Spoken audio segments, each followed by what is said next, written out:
Hi students, and today I'm going to give you a question answer of chapter 3 from class 10th, the black aeroplane.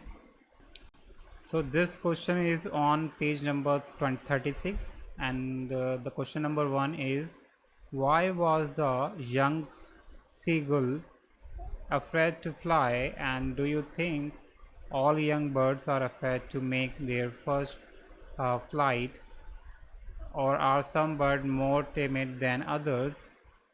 Do you think a human baby also finds it a challenge to take its first step?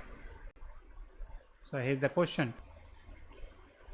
तो यहाँ हम question की बात हो रही है कि young जो सीगल था वो डर क्यों रहा था उड़ने के लिए.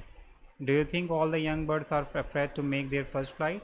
तो क्या आपको लगता है कि जो छोटे हमारे बर्ड्स होते हैं स्टार्टिंग में जब अंडे से निकलते हैं थोड़े बड़े होते हैं, एंड देन क्या उन्हें डर लगता है पहली बार फर्स्ट फ्लाइट लेने में या फर्स्ट टाइम उड़ने में? Are some bird more timid than others? यहाँ एक वर्ड का यूज़ हुआ है टिमिड. टिमिड मतलब होता है डरपोक. तो क्या कुछ बर्ड्स को डर लगता है या डरपोक होते हैं दूसरे बर्ड से? Do you think I human baby also find it challenge to take it first step? तो क्या आपको लगता है कि जब इंसान के बच्चे होते हैं वो भी जब फर्स्ट स्टेप लेते हैं तो उसमें डरते हैं?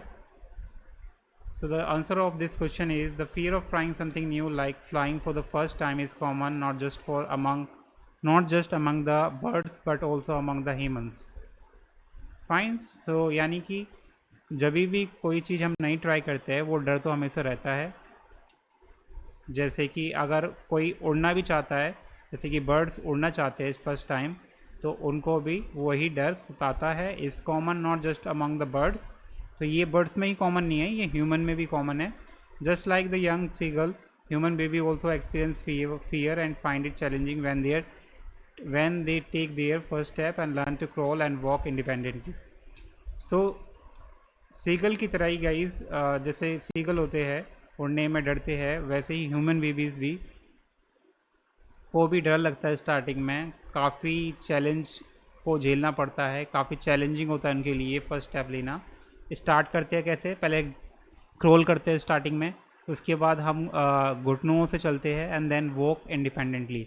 फिर उसके बाद कुछ चीज़ को सपोर्ट लेते हैं एंड देन वॉक करना स्टार्ट करते हैं. तो उनके लिए भी चैलेंजिंग होता है, सबके लिए ईजी नहीं होता है सबको स्टार्टिंग में. So it is a natural part of the growth and learning for both birds and humans. तो ये एक नेचुरल प्रोसेस है, इससे हर किसी को गुजरना पड़ता है. And overcoming these fears and challenges is crucial step toward the independence and self confidence. तो ये जो डर है, और अगर ये चैलेंजेस पे हमने काबू पा लिया तो definitely we will become independence and self confident. तो ये उसी के बारे में है. ठीक है. तो ये जो फियर होता है, ये जो डर होता है, चैलेंजेस होते हैं, everyone has to face. And so yeah, that's the question is all about it. So yeah, hope you like it. Subscribe for more videos in the next video for the next question. Till then, bye bye.